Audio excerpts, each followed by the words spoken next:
La información recopilada es de varios historiadores como Paco Ignacio Taibo, Alejandro Rosas y de Maulón en Para leer en libertad.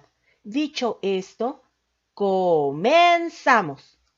Uno de los eventos que más se ha documentado de diferentes formas es la Decena Trágica.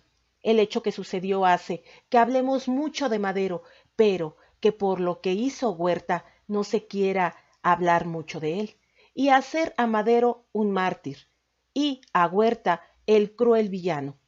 Aunque sí lo fue, queremos analizar a Huerta los hechos y circunstancias de por qué tomó la decisión de convertirse en la historia en el asesino y el traidor.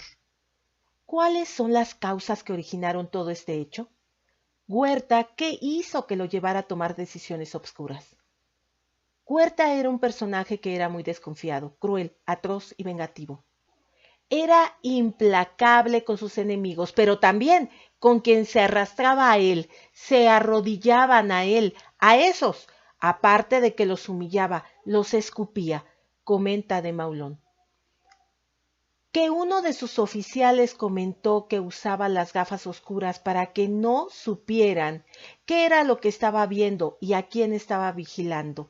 Como él era alcohólico, a veces dependiendo de sus paranoias e intereses, fingía que estaba borracho de más, para así poder acusar de traidor a alguien si así lo creía, o bien escuchar qué decían de él. No despachaba en el Palacio Nacional por miedo a una traición, como él lo había hecho, que lo asesinaran de la misma forma como él lo hizo. No confiaba en nadie, así que todo el día estaba en un auto, en un Cadillac dando vueltas en la ciudad. No toleraba a los extranjeros, solo si su nombre o su apellido fuera Génesis o Martel. Solo se paraba del auto para comer en puestecitos de garnachas, sopes, y su botella todo el día que no faltaba, con su respectiva mota. Tenía varias casas, Popotla, San Rafael, en fin, por el miedo que lo mataran.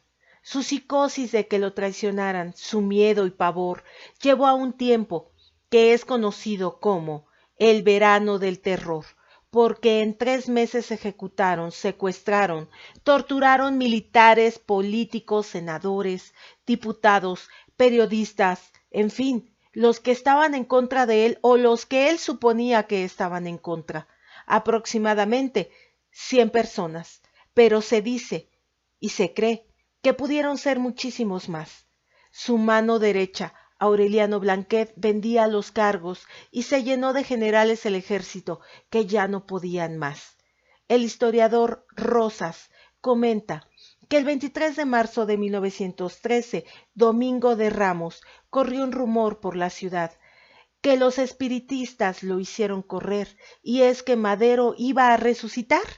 Claro, que Huerta no lo creía, pero sus miedos e infiernos hizo que mandara un piquete de soldados para cuidar el Panteón Francés de la Piedad de la Ciudad de México, por si robaban el cuerpo y lo hacían pasar por resucitado. Obviamente no pasó nada, pero se considera metafóricamente este hecho, que sí resucitó, porque se levanta en armas unos cuantos días después de este hecho Venustiano Carranza con el plan de Guadalupe. Solo en la Ciudad de México se encontró documentadas 120 crímenes políticos. Enterraban los cuerpos en Jico y por la Cineteca, la Lechería, Santa Fe. Había lugares muy específicos, pues eran políticos, obreros y cualquiera que se le pusiera en contra, como Serapio Rendón y todos los maderistas que pudo. Huerta, más que un traidor, fue un oportunista, porque a él le ofrecieron la oportunidad que tuvo de ejecutar a Madero, y él mismo, o sea, el presidente Madero, le da todo el poder para que se tomara esa decisión, dándole el poder de mando de las Fuerzas Armadas en contra de los de la derecha.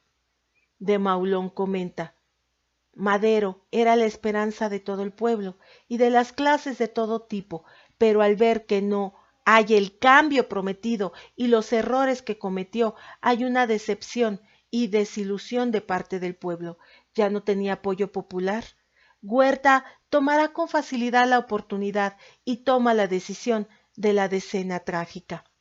Cuando llega Huerta al poder, los intelectuales ven muy bien su llegada, como José Juan Tablada, Urbina, Federico Gamboa, en fin, los de la revista Moderna, que era reconocida a nivel mundial. Tuvo proyectos, reformas, que los hizo con ayuda de los intelectuales de su época, pero no los llevó a cabo muchos de ellos. El exterminio de los mayas y muchos más pecados e infiernos que hizo fueron mayores, pero solo se le recuerda por lo sucedido con Madero, siendo que tuvo muchos peores atrocidades y asesinatos cometidos. Taibo dice en su investigación que no encontró ningún acto de gentileza, bondad, de salvación.